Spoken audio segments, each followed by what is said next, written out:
सत श्री अकाल immigration sites with Mandeep ਤੁਸੀਂ देख रहे हो।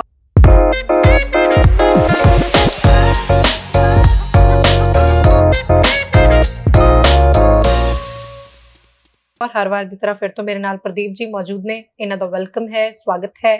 सत श्री अकाल जी। Thank you. सत श्री अकाल जी। ठीक ठाक हो? बहुत बढ़िया जी। जुड़ सकते हो साडे नाल, तुसीं भी तुहाडे सवालों के जवाब देने लिए असीं हमेशा तुहाडी कचहरी च हाज़र रहने आ। अज थोड़ा जिहा लेट होए हैं क्योंकि सारी कंट्री अपनी अपडेट्स चेंज कर रही है समय टू समय, और यही कोशिश होंदी है कि जो जैनुअन अपडेट है, जो सही जानकारी है, वो तुहाडे सामने लेके हमेशा असीं हाज़र होईए। सो डिटेल्स गल करांगे। कैनेडा तो प्रोग्राम की शुरुआत करना चाहूँगी। प्रदीप सर, जो कैनेडा च हुणे चेंजिस होए ने या अपडेशन जिहड़ियां आ रही ने, सब तो सिंपल जिहा पहला सवाल है, इन्हें बहुत सारे स्टूडेंट नूं कन्फ्यूज कीता है। मैनूं नहीं पता कि किसी इमीग्रेशन वाले दा इहदे पिछे की ओपीनियन रहेगा, लेकिन मैं तुहाडा ओपीनियन जानना चाहूँगी स्टूडेंट के पक्ष तो ते इमीग्रेशन इंडस्ट्री, एजुकेशन इंडस्ट्री के पक्ष तो, कि ये चेंज कुछ पॉजिटिव साइन लेके आएगा या कैनेडा इस तो बाद सख्ताई दे मूड च जा सकता है? नहीं, अब तो बहुत ही बढ़िया हो रहा है स्टूडेंट्स के लिए। जहां सिर्फ एक इंग्लिश लैंग्वेज टेस्ट था, दैट वाज आइल्स, अब 4-5 और इंग्लिश लैंग्वेज टेस्ट आ चुके हैं। तो ये कहीं ना कहीं मार्केट में बहुत बढ़िया, स्टूडेंट्स के लिए बहुत सारे ऑप्शंस और हेल्दी कंपटीशन होने जा रहा है, और इसका फायदा स्टूडेंट्स को और कंसल्टेंट को, हर किसी को होने वाला है। अब डिटेल में अगर मैं बात करूं तो कनाडा में अभी रिसेंट जो चेंज आए हैं, जो कि 10 अगस्त से स्टार्ट होने वाले हैं, बट अनाउंस ऑलरेडी 1 मंथ पहले हो चुके हैं। वो है क्या कि पहले आप अगर कनाडा एसडीएस और नॉन एसडीएस, 2 कैटेगरी हैं स्टूडेंट वीजा की, एसडीएस और नॉन एसडीएस। एसडीएस में अगर आपको फॉल करना है, जिसका सक्सेस रेट हाई है, और आप कह सकते हैं कि बड़ी स्पीडली वहां से आउटकम आता है, रिजल्ट्स आता है वीजा का, तो उसमें सिर्फ आइल्स मैंडेटरी थी और 6 ईच बैंड लेने होते थे। तो अब एसडीएस कैटेगरी में फॉल काफी दूसरे टेस्ट भी हो गए हैं। अब वो कौन कौन से? आइल्स के साथ साथ अब पीटी एकेडमिक, इसके अलावा टॉफल, इसके अलावा केल, इसके अलावा सेल्पिप, ये सारे टेस्ट आ गए हैं। तो ये बच्चे के लिए बहुत बढ़िया ऑप्शंस और बहुत बढ़िया चीज हुई है। अब स्टूडेंट सिर्फ आइल्स के पीछे नहीं भागेगा, जहां सिर्फ एक टेस्ट की मोनोपोली थी, अब 4-5 टेस्ट हो गए, तो अब स्टूडेंट्स के पास चॉइस है। तो बच्चा आइल्स करे, बच्चा पीटी करे, बच्चा टॉफल करे, केल करे, सेल्पिप करे, हर ये सारे के सारे टेस्ट अब अंडर एसडीएस फॉल होते हैं। अब अगर पीटी करनी है तो उन्होंने एक ओवरऑल स्कोर बताया कि आपको 60 लेना पड़ेगा। वही अगर आपको टफल करना है तो 83 लेना पड़ेगा। केल और आपका सेल्पिप का आपने करना है तो अगेन 60 करना पड़ेगा, लेना पड़ेगा। वही अगर आइल्स की बात करें तो ओवरऑल 6, जहां 6 ईच था, अब वो एक चेंज और आया है, ओवरऑल 6 लेना पड़ेगा। किसी मॉड्यूल में आपके 5 बैंड भी हैं, या किसी मॉड्यूल में 5.5, लेकिन ओवरऑल 6 बनता है, तो आप अंडर एसडीएस फॉल करते हैं। लेकिन ये अभी जो मैं अभी आकर आपको आइल्स के बारे में बताया, ओवरऑल 6 और ईच मॉड्यूल में अगर किसी में 5 भी हैं, ये अभी पूरा क्लियर नहीं हुआ है, लेकिन आईडीपी ऑलरेडी ये चीज बोलता है कि 6 ओवरऑल चाहिए। तो कहीं ना कहीं हम इसको अज्यूम कर रहे हैं कि स्टूडेंट के लिए बहुत अच्छी सिचुएशन होने वाली है कि आइल्स करो बच्चा। अब आइल्स भी 2 टाइप की है, एक एकेडमिक और एक जीटी। जीटी अगर करता है तो 6 ईच लेना होगा, और एकेडमिक करना है तो 6 लेना होगा। ये बहुत अच्छी बात होगी। इसके अलावा बच्चा पीटी भी दे सकता है, और पीटी में 60 स्कोर के साथ एसडीएस कैटेगरी।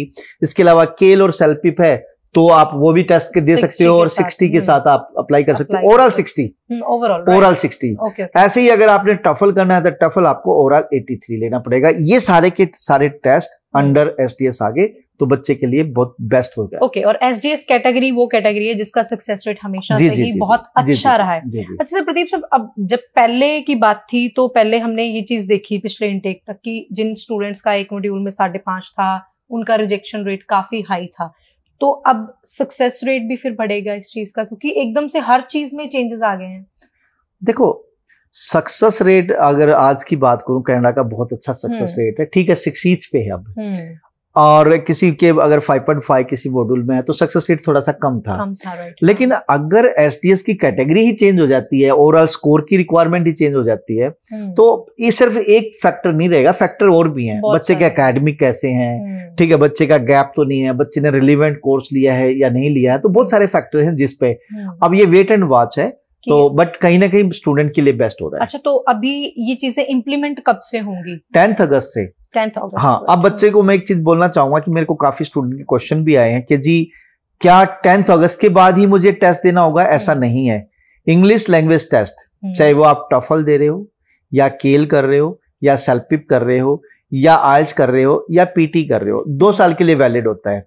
आप कभी भी ये दे सकते हो। 10 अगस्त से पहले दिया तब भी मतलब वैलिड रहेगा, और 10 अगस्त या उसके बाद दिया तब भी वो वैलिड होगा। राइट। और ये थोड़ा सा हम इसका आइडिया लगा सकते हैं कि ये कौन से इनटेक के लिए वैलिड रह सकता है, क्योंकि 10th अगस्त की बात है तो इसका मतलब सितंबर इनटेक में जो 10th अगस्त के बाद के या 10th अगस्त या 10th अगस्त के बाद फाइल लग रही है तो वो सितंबर के लिए भी है, अदरवाइज जैन के लिए मैक्सिमम होगा, क्योंकि तब तक सितंबर तो फुलफिल सीट्स का वही है ना कि सीटें अभी हैं सितंबर के लिए। सितंबर के लिए सीटें हैं अभी भी, और हम एप्लीकेशन अभी भी एक्सेप्ट कर रहे हैं, लेकिन हर एक कॉलेज के पास अवेलेबल नहीं है।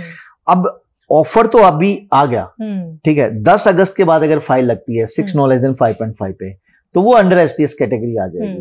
तो प्रदीप जी, जब अब बहुत सारे स्टूडेंट ऐसे सितंबर की उड़ीक में हैं वो बच्चे, तो अगर फिर उनको 10 अगस्त के बाद फाइल लगानी चाहिए, इसका मतलब कि रिस्की है, वीजा आएगा नहीं, अगर 6 सीट्स अगर आपके अभी हैं तो फाइल अभी लगा लो। किसी मॉड्यूल में 5 बैंड या 5.5 या ओवरऑल 6 बनता है, जैसे आईडीपी बोलता है। इवन इमिग्रेशन की साइट पे ऐसा भी निकल के नहीं आया, सही तरह से क्लियर नहीं है, लिखा तो हुआ लेकिन क्लियर नहीं आ रहा है। तो अगर किसी बच्चे का एडमिशन 6 नो लेस देन 5.5 पे हो रहा है, अभी वो फाइल लगाएगा तो उसकी नॉन एसटीएस है। लेकिन अगर आईडीपी वाली बात क्लियर होती है तो 10th अगस्त या 10th अगस्त के बाद वो फाइल लगती है तो वो ऑटोमेटिकली एसडीएस फॉलो हो जाएगी, कंसीडर हो जाएगी। राइट। बट इससे पहले लगाओगे तो नॉन एसडीएस है। ओके, तो अप्लाई करना ठीक रहेगा, रिस्क लेना चाहिए बच्चे को कि फिर अगर लेट हो जाता है तो डेफर मिल जाएगा स्टूडेंट्स को? डिपेंड करता है मैम कॉलेज के पास सीट है या नहीं है। आप इन मीन टाइम वो अपने बच्चा ऑफर लेटर मंगा के रखे, फीस पे करके रखे। अगर एक मॉड्यूल में 5 बैंड है या 5.5 बैंड ओवरऑल 6 बनता है तो मैं तो यही कहूंगा कि वेट करें, 10th अगस्त को फाइल लगाएं, कम से कम ऑटोमेटिकली वो एसटीएस में तो फॉल हो जाएगा। और बाई चांस उसका रिजल्ट नहीं आता है तो उसको डेफर हो जाएगा, और जेन इनटेक के लिए डेफर हो जाएगा अगर कॉलेज के पास सीट्स अवेलेबल है। Okay sir. बट मैं फिर बोल रहा हूँ ये अभी क्लियरली कहीं पे भी अच्छे तरीके से मेंशन नहीं है। हमने आईडीपी से बात करी है तो अकॉर्डिंग टू देम तो CLP 7-6 ओवरऑल बनता है, ठीक है। किसी मॉड्यूल में 5 या 5.5 ये मैटर नहीं करता, लेकिन होप सो ये स्टूडेंट के लिए बेटरमेंट वाली बात होगी। ठीक है जी। इसमें एक चीज और प्रदीप जी पूछना चाहूंगी, बहुत सारे लोगों के माइंड में एक चीज ये भी क्लिक कर रही है कि भाई पीटी एक इजी प्रोसेस है, एल्स करने में बैंड लाने में टाइम भी लगता था या मुश्किल था, तो पीटी थोड़ा सा इजी लगता है लोगों को। तो अब पीटी इतना इजी है तो हर कोई पीटीई ही करेगा, तो कंपटीशन बढ़ेगा नहीं इस चीज से?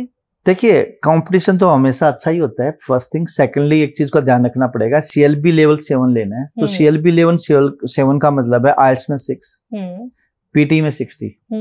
अब जहां बच्चे के 6 नो लेस देन 5.5 थे, ठीक है, वो बच्चा पीटी की तरफ भागता था तो 55-58 तक पहुंच जाता था, लेकिन अब 60 चाहिए। ओके, अब 60 चाहिए। अब देखना होगा कि बच्चे के 60 आ रहे हैं नहीं आ रहे हैं, ओवरऑल 60 पीटी में चाहिएगा। ओके, सो 60 होगा तो एसडीएस में फॉल होगा, otherwise non SDS. Non SDS, right. ठीक है, थैंक यू प्रदीप जी। कुछ डाउट्स सी उन्होंने क्लियर करने ਲਈ ਗੱਲਬਾਤ ਕਰਨ ਲਈ ਸ਼ੁਕਰੀਆ ਜੀ। ਤੁਹਾਡੇ ਮਨ 'ਚ ਕੋਈ ਵੀ ਸਵਾਲ ਹੈ ਤੁਸੀਂ ਵੀ ਕਾਲ ਕਰਕੇ ਆਪਣੇ ਸਵਾਲ ਦਾ ਮੇਰੀ ਤਰ੍ਹਾਂ ਜਵਾਬ ਲੈ ਸਕਦੇ ਹੋ। ਫਿਲਹਾਲ ਨਾਲ ਜੁੜਨ ਲਈ ਬਹੁਤ ਬਹੁਤ ਸ਼ੁਕਰੀਆ। ਸਤਿ ਸ਼੍ਰੀ ਅਕਾਲ।